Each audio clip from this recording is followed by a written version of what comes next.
Good morning, good afternoon, good evening, however you're watching, wherever you're watching, however you listen, wherever you're listening.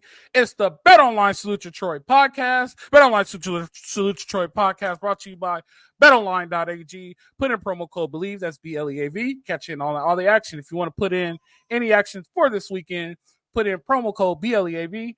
50% bonus. Also brought to you by Underdog Fantasy. If you want to take fantasy to the next level, put in code USC LAFB. Get a $100 match. It's easy. You pick 2 to 8 people, go over under, and make you some cash. We're here with our good boy. We're 2/3 of the tripod. The bearded bandits in full effect. Our man Ride Die with the longest week ever. He went to Tulum, Mexico. Once he landed in LAX, he kissed his wife and his baby, went to Tibet, Tom Bradley International, from Tibet, hopped on a plane, and went to Las Vegas, Nevada to see the Trojans play live in full effect. You had a couple of days of rest, but how are you doing? Exhausted. I'm good. But hey, I got to say, I got 2 things. I wish I went from Tom Bradley, hopping a plane, but I actually drove to Vegas. So I got in at midnight. We went home. I slept, woke up, left LA at like 9, got to Vegas at like 1, covered the game. I think I wrote 4 articles. We did our live show, did the press conference, and then I left and drove home at 11:30. Got home at 3 a.m. So it was a long, from a already pretty tiring vacation to that. Luckily Monday, Labor Day, I was able just to like chill and relax. And but yeah, happy to be here. Other thing I had to say, because you brought up Bet Online, college football obviously back. So betting, dude, I hit a 7-team parlay on Saturday. You did? Randomly. Hit a 7-team parlay. One of those, this just shows you how like degenerate it was. One of the games I had was Northern Colorado and Incarnate Ward was one of the games, and I hit on it. Beautiful. Wow. Yeah. Obviously, USC, took USC yeah. plus 4. Easy money. My brother, and Brittany are trying to do a Let It Ride this year. So we're starting with $20. We lost. I took Oregon State to cover. He took Oregon to cover. Neither one of us. Brittany covered. But so we're going to do it again this Saturday. A Let It Ride. Pick one team, play the spread or money line. If we win, we'll go to the next week and let it ride. See how long we can let it ride for. But so far, we're down $20, so we have to make our $20 next week. Bad start. College football is hard because even on the easy picks, like the juggernauts against like the cupcakes, like the spreads are so huge. It's like, are they going to win by 42? Like, it's just Oregon State spread wasn't even that bad. I took it at 25. Yeah. Well, and whoever took Oregon, I mean, they only beat Idaho by. Yeah. And Britt was like, we're not taking any spreads that are over 50. We're not taking 50-point spreads anymore. So definitely. Speaking of college football, speaking of betting, Trojans covered. Trojans win. You guys saw us excited. We're going to talk about it a little bit and flush it. Really impressed with Trojans football. I'm off my high now. And I had a little, just to let you know, I had a little bit of boost because, like I said, I was celebrating the Labor Day holiday. I had a bunch of people, over. But I was really impressed. It's only the beginning. There's some outliers that are still standing out, and I'm going to go with the common denominator, and I'm going to take the popular vote, and I'm going to sit back and watch this weekend. But I don't think our pass rush is good enough, right? And I think our pass rush not being good enough kind of hinders the defensive backs. You can only cover for so long. You're supposed to have the ball out in 3 seconds. You can only cover for 4. That's going to be a problem when we come down the line and we play better teams. Especially teams that like to throw the ball around, that's going to be a big issue. Hopefully that was just the O-line, playing one of the best O-lines, playing 2 potential first-round picks, probably go back-to-back. They're saying that's 1 and 2 O-line taken off the board. Yep. On that one, I'm waiting to see. But for the most part, it was very sound defense. For the most part, we kind of ended the question like we alluded to in the live. We need one more stop. Are we going to be able to get the stop? And we got the stop. It's not stamped yet. It's not in ink. It's still in pencil. We need to see more. It's still a small sample size. I don't think Utah State will be a good enough sample for us. I don't know what the spread is. I think it's up there. I think when I saw it was in the 30s, if I'm not mistaken. They should cover 30. But, I mean, we have to get to a point now to where we have to point out the clearing. Another thing is, I don't think we're that solid up front on the offensive line, right? Real quick, let me jump in on the defense, and then we can move the. All right, offense. go ahead. I apologize. So, no, you're good. Just figured it's easier than rehashing all of it. But no, I that was the big notice in this game was the pass rush. Now, again, we talked about in the live. I don't want to. Anyone can do whatever they want. I don't want to be too critical just because of who they were going up against. I mean, that might be the best offensive line they face all season. Now, Michigan's going to be no slouch either. They're always good in the trenches.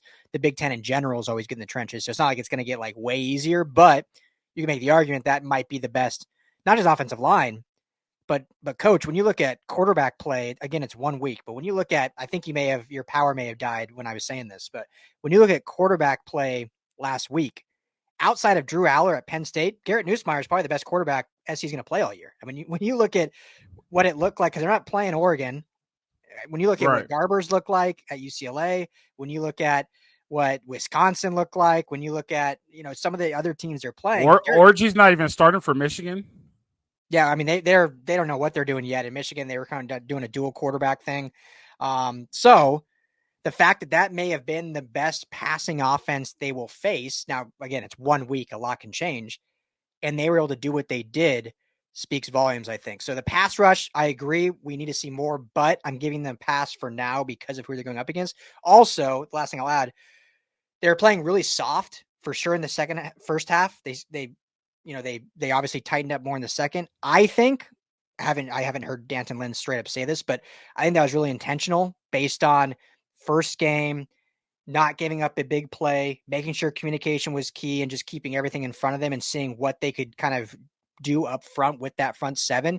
And when they saw that they weren't going to get pushed around, they were able to tighten down a little bit, but they want to, coming out of the gate, you don't want to put all the pressure on your secondary to get burned. And then all of a sudden the floodgates open. So I think they were playing really soft intentionally in the beginning, and it kind of almost pushed LSU to think they had the way with it. And then when they tightened things down in the second half, we saw they weren't able to move the ball nearly like they were in the first half. So I thought it was a great game plan, but go ahead, back to you.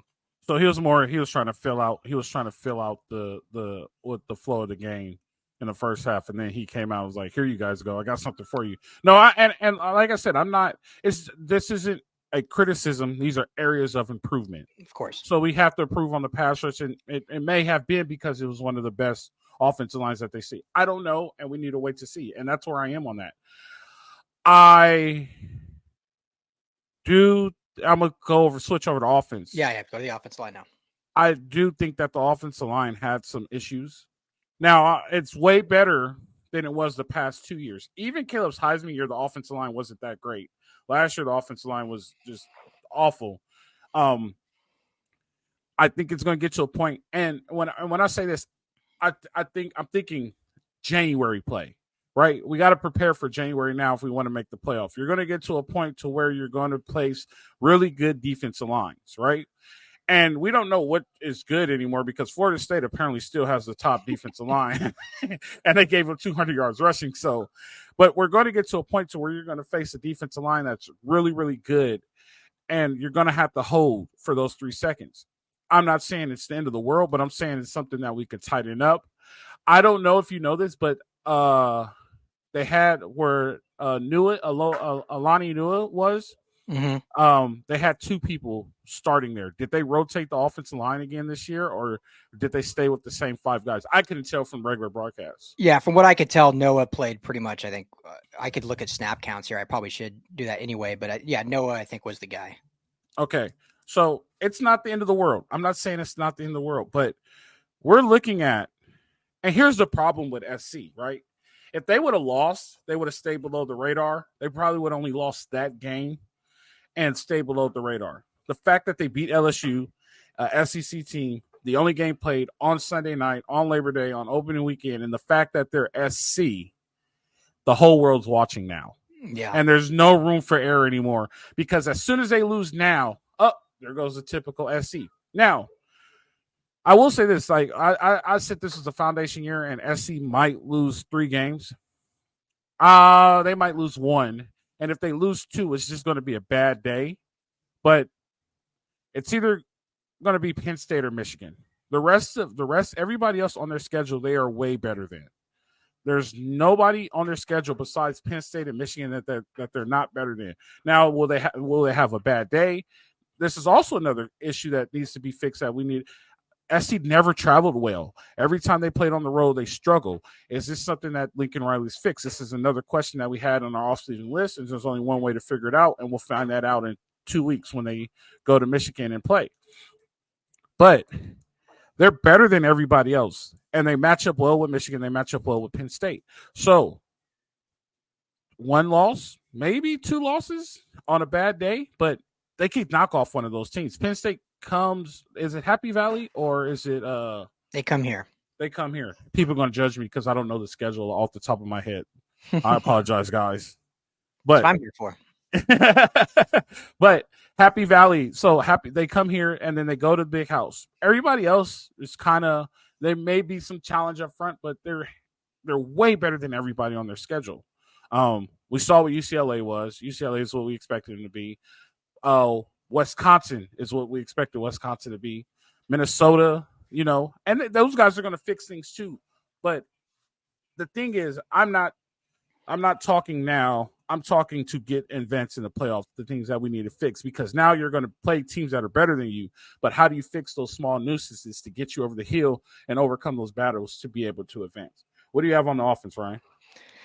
Yeah, well, offensive line. I actually think in pass pro, I was extremely impressed. It's way better. It's way better than it has been in the past. And I said that it's way better than it has been in the past, but they gave up some sacks on timely moments. There was a few moments, but overall they gave up the least amount of pressures of any team in the Power 4. Where'd you find that stat? PFF, Pro Football Focus. Oh, okay. My job, baby. The least pressures of any team that played a Power 4 team, and that's with a redshirt freshman, Elijah Page, and Jonah Monheim with his first career start at center against an SEC team, the LSU. So I think against pass pro in week 1, I wouldn't take anything. Obviously, you still need to improve. They're going up against, Michigan has arguably one of the best defensive linemen in all of college football. So we talked about LSU having the best offensive line. Now they're going to go up against one of the best defensive lines when they go up to Ann Arbor. So, there's still going to be room for improvement. But you look at a true sophomore in Alani Noah, redshirt freshman, first-time starter at center. I think there's a lot to be excited about there. Now, in the running game, that's where I'm even more with you. And I know you've said all positive, but that's where I'm more that we need to see a little more improvement, because outside of a few runs, it was definitely tough sledding for Woody Marks. Now, down towards the goal line, it's almost like they got better. Both his 2 touchdowns were nice, 5, 6, 7-yard runs that he's able to leak through and break through and get touchdowns. So it seemed like they played better at the goal line, but it would be easier or be better for them to be able to rely a little bit more on the run game than they were able to in this game. And I don't think LSU right now has one of those elite defensive lines. Now, they're always good. They still have talent. It's SEC, LSU, Louisiana has great talent coming out of high school, so they're always going to be good. They're not just like a garbage defensive line, but they're not the vaunted D-lines that we saw when Edo was there and they were running the table. So against or for the running game, definitely improvement. In pass pro, I was pleasantly surprised.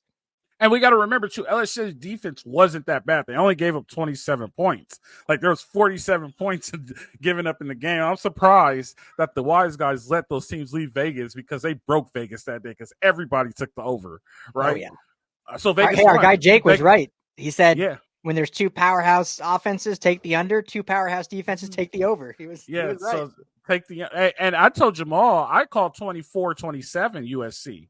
And he was like, when we were at UCLA, you said 10-13. I'm like, no, this is about on the show with me and Jamal. I said 24-77 USC, and I was close. I was close. Yeah, I just watched a lot of Deion Lane, and he made a lot of sense in what he does on defense. But LSU got better on defense. I don't want people to underthink LSU was a bad defense. They only gave up 27 points in today's world. 27 points in today's world is very, very good. So they played a good defense. We just have a good quarterback and very good receiving core, and we have a very good play caller who knows how to call the right play at the right time and make something happen. Sometimes he gets a little bit too fancy, and he wants to start with making up trick plays, but there was no need to do that. Just play your game. You know what I mean? The old Lincoln was coming. If that would have cost us the game, I was going to go off on Sunday night. I just want to let you know that. I was going to let Lincoln have it. So, but the defense held up, and he saved himself. Definitely. A little injury news. Did you go to practice today, or did you go to practice this week? Yeah, I was on it was a Zoom call today, but so I was on with Lincoln today earlier. Yes. Yeah, go ahead and let us know any reports you got from the Zoom call. I know. Yeah, so go ahead and mention Mason Cobb too. I was going to mention him, but you can go ahead and knock that out.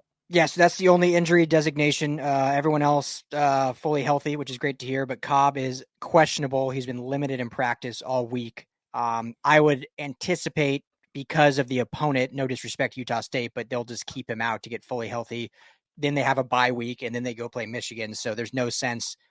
Again, no disrespect, but when you look at the depth they have right now in that room, Gentry obviously will start because they only are going 2 backer sets mostly. So Mascarenas, Arnold, and Gentry. And then you got Rayshawn Davis and some of the new guys, and Desmond Stevens and Elijah Newby, who I think can play in as true freshmen as well. So questionable, but I would highly anticipate he will not play. Any other good takeaways from today's press conference? I mean, I asked about, which we're going to get to now in the preview, Bryson Barnes, quarterback, Utah State. Obviously, he was with Utah last year when Utah came to the Collie and beat the Trojans on a come-from-behind drive. He self-proclaimed, called himself the Trojan Killer, which I'm sure USC will remember now playing him at Utah State. But as, just Lincoln about, does having that film help? And obviously, he's in a different system, different team. How do you utilize film from last year within combining it with this year's film? And so, he said, yeah, it's helpful to see what kind of quarterback he is. Obviously, his dual threat ability. He ran for 88 yards against Robert Morris last week, so has that ability to get outside the pocket and make plays with his legs. So this defense is going to, Garrett Nussmeier I don't think ran for a single yard last week. So it'll be a little different test to at least keep him within the pocket and not let him get outside and extend plays, which we saw him do at Utah last year a lot. I think on that last drive, one of the biggest plays, it seems like a long time ago, but was on a 3rd down scramble where he extended the drive with his legs. So certainly that will be a point of emphasis for the remaining practices up until Sunday night. Before we go into Utah State, let's start the pot a little bit. Let's get people upset in the comments. Do you think, and I think this, and I know for a fact this is true, Nussmeier, Miller Moss are the 2 most pro-rated quarterbacks draft eligible right now? It certainly looks like it right now. People would argue probably who else? Carson Beck and Shedeur Sanders? I mean, Shedeur Sanders isn't that good. I'm just being honest. Let's look at numbers. It's easy to throw up numbers when you play North Dakota State. And you almost lost that game on the last-second interception that they tackled him at the 3-yard line. Then you would have to explain it. But when you throw 40-something times in a game, you're expected to have 400 yards. That's average in today's game. Let's legit be real. Are you faster than a defensive end in the NFL? Because defensive ends are fast in the NFL. Nussmeier and Miller Moss are guys who sit in the pocket and go through their reads and then make the right read and then hit the ball. True or false? This was a whole different playbook that we saw from Lincoln Riley. Oh, true, yeah. You know what I mean? And we knew it would be. We knew it would be. Yeah. So, we did. The fans didn't, but then I ended up being right again. I'm gonna start keeping tally. No, I'm just. But no, no. Seriously though, those 2 quarterbacks should be the first 2 quarterbacks taken off the board this year. They're ready. And they sat and they developed and they've been around for a long time. I think those 2 are the top 2 quarterbacks prospects in the NFL draft. Will it happen? No, because the fans have a lot to say. Yeah, true. I think Carson Beck obviously looked good in week 1.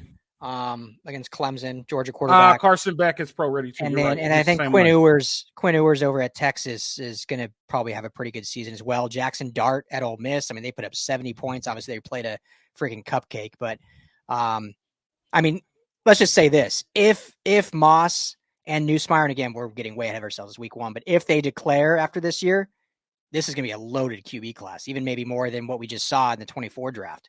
No, it's not loaded. It's not loaded. Think? There's a lot of quarterbacks, but it's not loaded. There's nobody on there that you could legit say, oh, this is going to be a game changer. I don't think there's anyone better than Caleb Williams. I agree with you there. But when you look at after Williams this year, Jaden Daniels, Drake May, Bo Nix, Michael Penix, like Carson Beck, Quinn Ewers, Miller Moss, Garrett Newsmeyer, like depending on how the season goes, all four of those guys could have similar seasons to what those four did. I'm just looking at it as like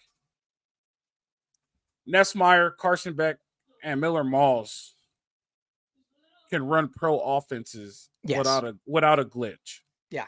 Quinn Ewers, Shedeur Sanders, and all those other guys can't jump in and run pro offenses. It's going to be a learning curve for them.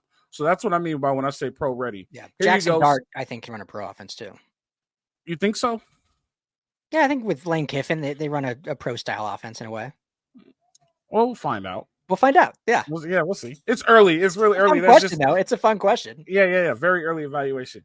Yep. So let's move it forward. I just want to say this. I don't know who scheduled this game.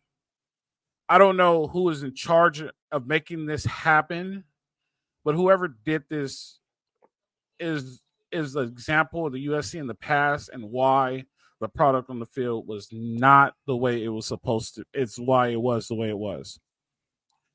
The first thing I'm going to say is that this game, USC is not going to be a very sharp team. And the reason why I'm going to tell you that is this. In the NCAA, you have to take a day off. And your mandatory day off starts on Monday. So they played Sunday. They had to take their mandatory day off on Monday, right? So they get back Tuesday. And then Tuesday, they have to watch the film from Sunday, watch Utah State, fix corrections, prep for a game. Wednesday and Thursday are the only 2 days of work. Walk through on Friday. Actually, honestly, and Coach Carroll always said this before, the day before, Thursday is the most important day of the week. If you don't get it on Thursday, you're not going to get it at all. But with only 2 days of work, there's going to be a lot of stuff that you're not going to get because you're missing an extra day of work and preparation. Don't like this scheduling. Hate that it happened. In a normal system, right, you either get Sunday or Monday off. A lot of coaches move to the Monday. I went to the coaches clinic a few years back. Iowa gives Thursday off because they did the research and the studies. They get Thursday off, stay away from the facility on Thursday. You either get Sunday or Monday off, but at least if you get Monday off on that Sunday, you can watch the film and run and get some things in and start prepping for the week ahead, and then you have more days to prepare. That joint Tuesday and you're not really getting the good work in, it just puts them in a bad place. Should they win? Yes. Are they way better? Yes. Should they cover? Yes. I just don't like what's going to happen. My biggest issue is that you're going to have Barnes trying to be the savior of the game, and I don't think that he understands what he's walking into now, right? That game-winning drive last year was a bad USC defense. He's not going to get the same thing this year, and it's going to be a lot harder for him because there's better talent, bigger talent, and the defense is a lot better than it was a year ago. It's all you, Ryan. Yeah, I mean, it's definitely one of those like feels like a trap game, right? With kind of schedule and 8 o'clock. Well, I don't think it is, but I'm just saying it feels like that. 8 o'clock kickoff, yada yada. Coming off a huge win, you're the talk not just of LA, you're the talk of the nation. Everyone that was hating on you all of a sudden now is saying SC might be a college football playoff contender. Like they're getting what up, Paul? Yeah, they're getting praised by everyone, which always is, concerns you a little bit. But as long as the culture has been built right, which it seems like it's trending that way, it shouldn't be the case. So I don't think this will be an issue. I think, as we'll get into it right now, Utah State, fired their coach a week before this, 2 weeks before the season started, and had to promote their defensive coordinator. Who's a very good coach, but I think he's like 33 years old. They're now head coach, and lucky bastard. Yeah, so a lot of turmoil with their program. turning over.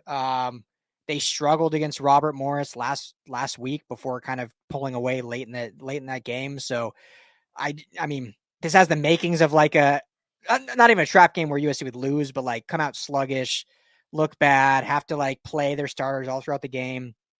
If this team is different, like we think they are, Jaden Maeva should be playing in the second half. I mean, this game should be over by halftime. No, it won't be over by halftime. Just because of preparation. Only because of preparation. Yeah. And they just have one less day of preparation. That's all I'm saying. If they had the 3 full days, then I think it'll be over by halftime. But I think this game will be over in the fourth quarter. So Maeva should be in fourth quarter. But it's not going to go as smoothly as people think because of the preparation. And I could be wrong. I will say this again. I could be wrong. They might show up and just be. And now I will tell you this, Ryan, and this is factual. If they show up and just blow these dudes out the water and the game is over by halftime, we have a championship caliber team. Yeah. You know what I mean? Like, that's championship caliber stuff. I don't care. You could talk to any coach, Nick Saban, Pete Carroll, whatever. That's a championship caliber team. That's what we want, ideally. I'm just laying the cards out. I'm just looking at it from my coach's eyes. Like, I lost a day of preparation. I know what to expect. Hopefully these guys can overcome it and get through it, and we get out this game a lot smoothly than anticipated. You know what I mean? Yeah. Yeah. And I think too, it shouldn't be seen as end of the world if let's say it's a 28-point spread. Let's say they win by, 21. Mm-hmm. I don't think that should be seen as a terrible thing. The biggest thing for me is I don't want to have to revert back and have to ask the same questions we were asking before the season started. Like, if the defense regresses and Bryson Barnes and this offense are able to put up 21, 28 points, and it takes USC's offense putting up 50 to win, then that's where it's like, okay, I'm not saying LSU would be a fluke, but like, why do we have to ask these questions again? Like, I'd much rather the offense maybe come out sluggish, struggle, and they win 28-7, but it's like, okay, defense is for real. They shut it down. Offense maybe wasn't clicking off at the beginning. I'm not saying I think that's going to happen, but that's the hope. We don't have to revert back and ask the same questions we were asking early on, which I don't think we will. I feel, I don't know, maybe I'm too confident right now, but the team I saw coach on Sunday, like, I was just so impressed because you saw him in person. Yeah, I was just the demeanor they had, the sideline presence they had. I mean, no more. Also, there was obviously guys jumping, but the big criticism I think of the sidelines the first 2 years was the jumping towel guys. Yeah. There's not that anymore. Like, the towel guy's gone. The towel guy, they got rid of. Yeah, the I mean, towel there guy? were some times where guys were jumping, getting fired up, but it wasn't like a continuous like towel guys jumping. It was obvious last year, the last 2 years. There was that when you see the coaches, the way they're talking with the tablets on the sideline, the performance that was after going from the locker room and then coming out and what the performance was. This team just feels very, very different. I wrote an article right after the game, and my title was just, "This USC Trojans team is different." And it's only off one game, but I just feel very confident. I'm not saying they're going to win the Natty off of one game, but I think they've made such strides in the right direction in such a short time that my confidence level going into these games is so much higher. Whereas last year, I remember being like, well, we got Caleb Williams, so they can win any game they're in, but I have no confidence they will. Yeah, I feel very different this year. So you and I were both there at the holiday boat, though. You remember I asked Karen Hudson, I was like, you guys have the advantage of having a spring game against somebody else. All you guys are a bunch of guys who never really played before. And he's like, this is different. The guys we have here now are different. This team will win and this and that. And we're seeing that. And I've talked about, and actually there's a reel out and of me saying that from Sunday night, like this is completely different, and hopefully it sticks together, and hopefully it is a team, and this is something different. You can't win if your locker room isn't together, and hopefully the locker room has got together and we got it moving forward. But let's roll into Utah State. So Utah State's Coach, real quick. Oh, go ahead. Sorry. Last thing, and then let's. No, you're good. Go ahead. Because you got some great film you're going to show the listeners right now. But I think the last thing I'll say that's, I don't know if it's rehashing or just looking forward, but even in the Heisman year in 22, when Lincoln Riley's first year, there was a lot of excitement, obviously. The team won 11 games. But after this win, I can't remember seeing the city of LA, USC alumni, former Trojan players, the national media. I can't remember him ever being like this hyped about this team, even during that Heisman year that had so much excitement after a 4-win team, and everyone was pumped about Lincoln being here and this. There was definitely excitement then, but this, in not just the team, but just the excitement around this team feels different. I mean, can you remember the last time the Dodgers are in a pennant race and USC is the talk of the town right now? Yeah. Everyone's just talking about USC, including all the major outlets. You know what else they're talking about too? What? Number 5 banners in the corridor. That's right. Number 5's back. Number 13's 5's retired. Yep. Lincoln Riley's birthday is today. We should just let off with that. Happy birthday, Coach Riley. We should have left off with number 5 back is back in the turnstile. I know, there's too much going on. I mean, SC's media team is crushing it. Look at the hype video they came out with. You got the YouTube show they got. I mean, I will say this too. This is how you know SC is slowly climbing back. All of a sudden, a random story about Miller Moss pops up about something that happened 2 years ago. Like, bro, he's in college. It happened 2 years ago. Let it go. There's nothing that's going to happen from this. He farted on a dude's pillow. How many dudes in college farted on a dude's pillow trying to get somebody pink eye? Like, stop. Leave it alone. Yeah, like, what timing? What terrible timing. No, it was planned. That was planned. I love how randomly. So we interviewed, and then we'll get to Utah State film, but at the Super Bowl, remember we interviewed me and Jamal interviewed Mo Hassan because he was there randomly. Yeah. Randomly, everyone's like finding that video, and we're getting like hate for like interviewing him. It's like, bro, this was back in February. Like, we didn't have any idea of it, but we're getting hate for like interviewing him because he was Miller Moss's roommate. So, oh, really? Yeah. Wait, so it's funny, like that video surfaced, like we were just interviewing about like Lincoln Riley. Like, I don't know, why are we caught in the crossfires here? Wait, so I thought Miller Moss was the dude that took the clothes and farted on the pillow. Yeah, is that what happened? Okay, I don't even want to get in. We didn't even report on it because I think it's a stupid story. It is stupid, but reportedly, Mo Hassan was Miller Moss's roommate, so Miller Moss did that to Mo Hassan. Oh, well, we interviewed Mo Hassan, so why are people mad? Because everyone thinks Mo Hassan leaked it. Oh. I don't know if that's true, but that's what a lot of fans think. Oh, they think he's the one who put it out there. Yeah, I don't know. But let's speak of Miller Moss in a good way. Miller Moss has the opportunity to pass for 400 yards this weekend. And the reason why I say this, now I will say this defense isn't bad and they do some good stuff, but there gets to times where he gets a little weird.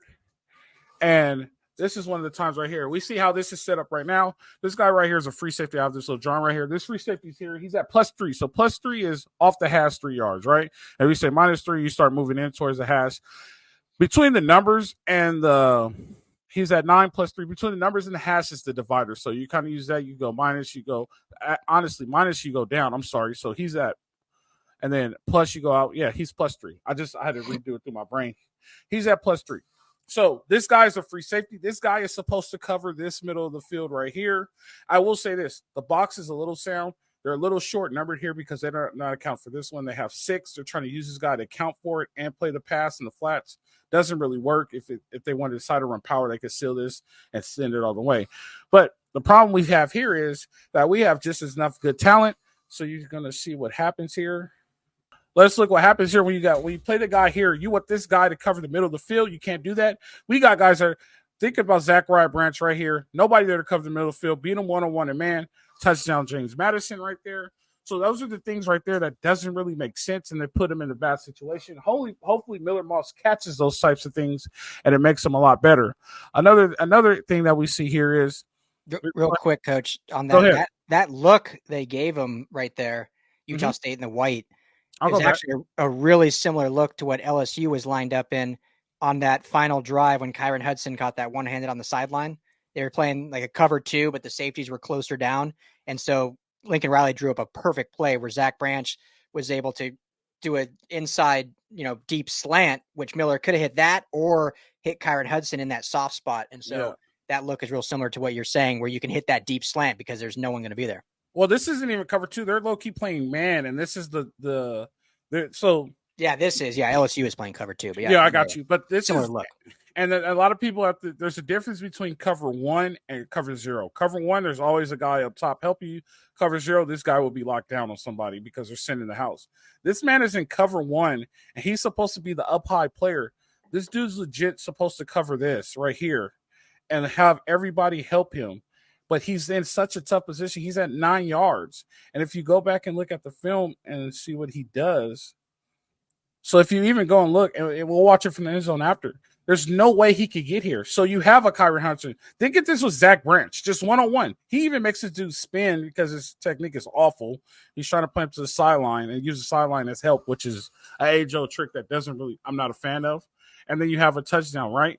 So let me give you the backstory to this. The backstory is that James Madison ran the ball a bunch and they blitzed a lot.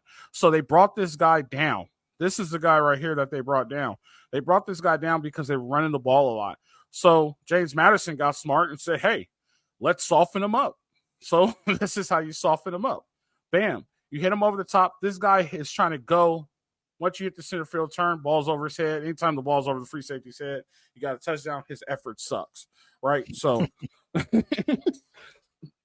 those are the things right there. And I think if we get a lot of that, which they do run a lot of this, they actually ran a lot of it in the game against Robert Morris. Nothing's really changed with defense because the defense coordinator is now the head coach. This is the defense they ran all spring. The defensive coordinator is still running this. He caught a pick off of this. This guy, number 6, is returning. He caught a pick off of this, but I don't think this is very sound, which is weird. Then you go, we're going to bounce over to the run game now. So this is after that touchdown. They soften them up. One thing that we always do and one thing that I always count the numbers in the box. You see the numbers here? Can you see the numbers, Ryan? Yep. Utah State's in the blue. James Madison's in the red. You got 6 on 6, 6 on 7. The numbers here make sense, right? The problem is that it's not sound with this right here. This gap right here isn't a for certain gap, right? Is the 4 guy going to take it, or is the 6 guy going to take it? I imagine that the 6 guy will take this gap. The 4 guy will take this gap. I can draw a line so you guys can see. That gap should be taken there. I go here. That guy should be taken here. When you run the film, it looked like this guy's 2 gapping, but it's also off the misdirection because this guy, if you look at his eyes, is reading the guard, which is a no-no. You read the guy who's getting the ball. This guy's getting the ball. All right, so we look at it from the film perspective here. We got this look right here on film that I just showed you guys. You see this gap here that's still in question that I highlighted. This guy should this guy should take this guy should take that. The problem is they run the play. Instantly, he goes out that way. He leaves that hole wide open. There's no question for it. There's nobody there. What does that mean? Big day for Woody Marks if you get that look. Now, I get it. You got the safety who's going to come back and make the play. But anytime you get 5 to 6 yards on a run, it's never that good. So even with them going plus +1 in the box, you still have to have the +1 in the right situation, in the right place. We'll see it again here from the sideline. This guy right here, this is our guy right here. He's ended up playing this gap because he sees an open hole. I'm assuming this guy's supposed to field. I hope they fix it from our picture that we saw. But you see it right there. That gap is wide open. He runs up his back. And there you go. Almost a 10-yard gain. There you go. See? That all day. Now you go here. Now they go a hat for a hat. One thing you never want to be in the box is even, Ryan. We always want to be +1. We want to be +1, but we also want to be gap sound. So now they decide to go +1, but they have nobody to account for this guy. This guy can now become an extra blocker over here, and there's nobody to block for him. Anytime you pull, you could block back. This guy could become an extra blocker. You have nobody to count for him. There's no back door. There's a bunch of things that can happen. So you see the numbers 1, 2, 3, 4, 5, 6. 1, 2, 3, 4, 5, 6. The problem is that there's nobody to account for this gap right here. This guy could easily get washed out, and the gap happens. This guy could get, but also you could seal the edge with any type of pull. So if we go back to the film, all right, like we said, we got 6-man box. We got 6 on 6. We got a hat for a hat. Any run can make it happen. All he needs is a small crease. That gap is a little suspect. This one right here, he's covered, but this is an issue. And this is the same issue Long Beach Poly has. They're not +1, and they don't protect their defense. They don't protect their linebackers. Damn, you had to throw Long Beach Poly under the bus like that? I did. They gave up, over 90 points in 2 weeks? It's facts. This guy, ideally, right, if this guy's your Mike linebacker, ideally you want your Mike linebacker right here. Here, let me go back to the thing real quick. Hopefully it doesn't freeze. You want your Mike linebacker here behind that guy. You want that foot right here. He's protected.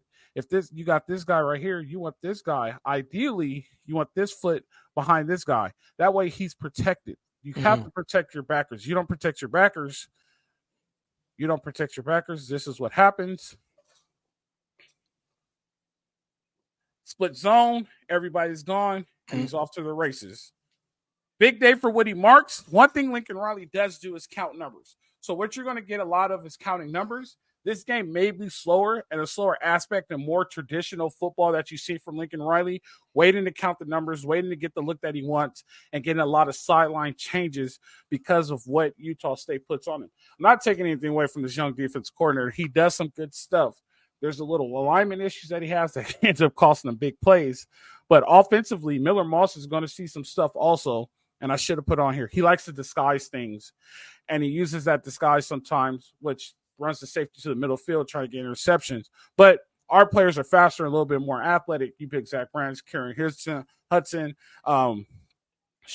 Big Deuce. Big Deuce looks like he got a little bit of wheels now. So Big Deuce, Jacoby Lane, Kyle Ford got involved. Yeah. So there's a loaded room, and you can't double team them all. And coverage-wise, they're not going to do very well. And this should be Woody Mark's coming out party. This might be my new Austin Jones. I'm a big fan of Woody Mark. Yeah. And Woody's great. Hey, Joyner is pretty good too. Joyner got his 2-3 carries, and he made the most of them. And he looked. He had more than that. Yeah, he looked good.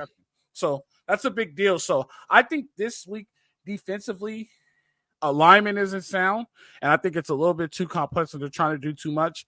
And Lincoln Riley is going to take advantage of it, and he's going to be the mad scientist that he is. And we're going to see a lot of yards off of mistakes. Yeah. Well, in total, USC had 20 carries against LSU, 16 for Woody, 4 for Joyner, as you alluded to. I would expect this game to be quite a bit more run heavy. If they give that 100%. Yeah. Especially if they give those looks. Yeah. Yeah. Run all day on those looks. But yeah, I'm excited to see these receivers though. I mean, again, don't want to sound disrespectful to Utah State, but it's it's a lesser program. It is what it is, right? That's why you schedule these games. I mean, this receiving core, I think, proved on Sunday that they are one of the best in the country. Yes. The plays they made, the clutch they have, the style points they have. I mean, Jacoby Lane only had a handful of catches, and all his catches were pretty great. Zachariah Branch, get him in space. I mean, give that guy the ball 10 times a game. Good things are going to happen. Kyron Hudson ended up being wide receiver 1. Lake McCree at tight end. I mean, this air Lake did have a big play. That's right. Late in the game. Great. And they got 2 freshman tight ends that are going to eat eventually too. So then Deuce had that big catch down the sideline. So I don't see a world where Utah State's defense can. I mean, does USC punt once in this game? Maybe if they play the way they're supposed to, do they punt once? Fourth quarter, when the JV team is in. Yeah. Probably that. I mean, probably it. Are we going? Did you set it up so we could both go, or are you going? I think just me. You didn't tell me you wanted to go. Man, selfish. I got you credentials for Vegas, and you bailed. I did not bail. I told you I will try to come if I can't make it because of the kids. They're young, but I am going to New Orleans. I'm going to New Orleans in February. Oh, for Super Bowl? You want to get me on Radio Row? Let's set that up. I'll be in New Orleans on February. There you go. You can interview Mo Hassan there. All right, good deal. I could do that. No, but I mean, JV squad, they might punt, but definitely it's he puts the numbers in the box. He's just, the alignment wise, he puts himself at a disadvantage. So Woody Marks, Joyner, this is a game that you keep Joyner at SC. Right, because in today's game is eventually you're gonna get to a point. Joyner's like, man, I'm going to get the portal. Like, I'm not. They keep bringing guys in. Like, nah, look, this. Just wait one more year. Just be like Miller. Wait one more year. You'll be the guy, and number 0 will be in the peristyle if that's your goal. Right next to Reggie's. Yeah. But Joyner's not going anywhere. If anything, Amari and Peterson, I could see in the portal. He's same class, and their guy behind their true freshman Brian, I think, is already surpassed Demarion Peterson in the depth chart almost. So, but Joyner's, I mean, Woody Marks is gone this year. After this year, Joyner will be the guy. Okay, good deal. Yeah, and that's what the portal's for somebody like Omarion Peterson. Like, you got passed by a true freshman. Yeah.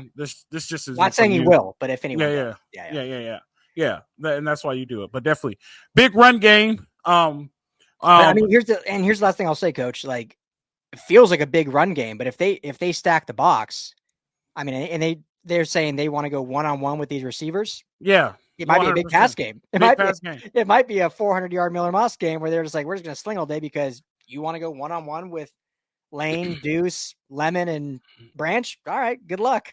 Yeah, and if we flip over to the other side of the ball, they're offensively they're basic. What they scored 37 against Robert Morris, 88 yard. They had a big 88-yard run from Barnes. But I don't think Barnes is going to be able to do what he did last year. And I think Barnes is expecting to come in and do what he did last year. I don't see that happening. I think there's going to be a scheme in place to take care of that. And I feel like defensively, you just have to make stops and then everything happens. So I think defensively, SC will be all right. We'll see. Hopefully they don't prove me wrong. But I think all they have on offense, I know they have their guys, but I think the biggest factor is Barnes and him trying to run. Yeah, definitely. And as long as they play sound defense, which we believe they will with these new schemes and setting the edge, I can't see Barnes getting out and running wild or anything. He's not Lamar Jackson, so which they made him look like last year sometimes, but I don't think that'll happen this year. I can't believe we're still saying we believe they will, and hopefully they will. Eventually, one day we're like, SC plays really good defense, and we know that they're going to stop them. Wait, we got Utah State this week, then Michigan, then Wisconsin. So hopefully by the Minnesota game, we're like, this is just who they are. They're a defensive team. Yes, definitely, and I appreciate that. But that's all I have for it, Ryan. I mean, that's our wrap up for the game. Victory Sunday. Victories, yes, yeah. I don't think we're gonna go live after the game. It's gonna be like 1 a.m. So we'll go live Sunday morning 9 a.m. like we did all year last year. I'm not even gonna lie to you guys. I might not even be awake for the whole game. I might be good for a half. Bro, I'm telling you. I was in Vegas and drove home after the game in Vegas, and I might get home at the same time this week being here in LA because of the late freaking start. Like, that game's not gonna get over till midnight. Then I got all the press conferences. Then I got to finish I might not leave till 2 a.m. from the Coliseum. Why are they doing that? Aren't they supposed to be playing more East Coast time zone? That's what when we left the Pac-12, it was like, all right, Pac-12 after dark, no more. And then we get 30 minutes later in the Big Ten. But the only saving grace is that it's supposed to be 109 on Saturday, so at least it'll be cooler by 8 p.m. Oh yeah, that's true. And then is this a Fox game? I think so. I think they had to hit that late slot, and it's of all the games that this week in the Big Ten. I mean, Utah State's probably the least opponent of everyone playing. I haven't looked at the whole schedule, but my guess is. By the way, we're still the only Power 4 school that has yet to play a 1AA opponent. That still holds. So I'm still happy about that. Are you saying ever or ever? Really? We're the only Power 4 school that has yet to play a 1AA opponent. That's great. We only schedule what is it? I forgot the name of it now all of a sudden. There's Power 5. No, yeah. But what are the Division 1 called? It's not Power 5 or Power 4. Well, it's Power 4 and Group of 5. Yeah, Group of 5. We only schedule Group of 5s and things like that. So definitely. Yeah. No, USC's on the Big Ten Network. That makes it even more interesting that they have an 8:00 game like that. Oh, yeah, that's right. I knew that. Big Ten Network. Yeah, not Fox. Sorry. I just glossed over when you said that. Yeah, Big Ten Network. We might not be able to watch it. Oh, no, that's only Comcast. They want the $10 from. We'll see. I might not be able to watch it. You might have to it's not like Pac-12 Network. Like they have. No, there's an argument. There's an argument with the Oregon and Washington are blacked out of all their games with the Big Ten. Are they? I thought that was just Disney and DirecTV. No, Comcast has an issue too. Yeah. Jeez, all these TV networks, man. I need to find out if I can watch it. If not, you better give me a last minute media pass so I can get up there and watch the game. All right. Yeah. Let me know. Definitely. No, definitely. But yeah, that's all I have. It's been fun, Ryan. Let's do it. Hey, if you guys want to know anything more about sports and what we do in LA, go to LAFBnetwork.com. You can learn about the Rams, Chargers, and the other team on the other side of town. We have great articles. Even if you're into fantasy, check out our Decide guys, and they'll hook you up with all the fantasy podcasts and articles. That's LAFBnetwork.com. And Coach, we're launching Lakers coverage this season too. Oh, there we go. And Dodgers coverage. Who's going to be responsible for the 186 games? Not me. I'm on the search for someone. True Dodgers coverage is coming in a few months, but Lakers by season start, we'll have Lakers coverage. So we're going to have Lakers and Dodgers coverage too. So it looks like we're turning into the LA Fan Base Network. There we go. I told you that's going to be the new name, right? You did not. Well, it is. There we go. LAFB Network, LA Fan Base Network. There we go. So check out the website, the LA Fan Base Network. I don't know when I'm allowed to start saying it. You're the boss, so let me know when we're releasing it. It doesn't matter because it's still LAFB, so it's perfect. Yeah. Go to LAFB Network. Check out Rams, Chargers, the other school on the other side of town, Lakers and Dodgers coming soon, and fantasy with my favorite guys, the Decide guys. Mm-hmm. Ryan, it's been fun. Enjoy the game. Stay cool. It was 111 out here today. It was 113 at my in-laws' house. This is like one of the worst heat waves I've ever been a part of. It was 111 here in Pasadena. I mean, I'm dying right now because I have to have my AC off because it's too hot in here or too loud. So you can see I'm turning red. Yeah, you look like I looked on Saturday when I was all lubricated. There you go. Yeah. Definitely, it was fun, Ryan. Victory Sunday. I'll see all you guys on Victory Sunday. It's the Bet Online Salute Detroit podcast. You guys know how it goes. Live free, fight on.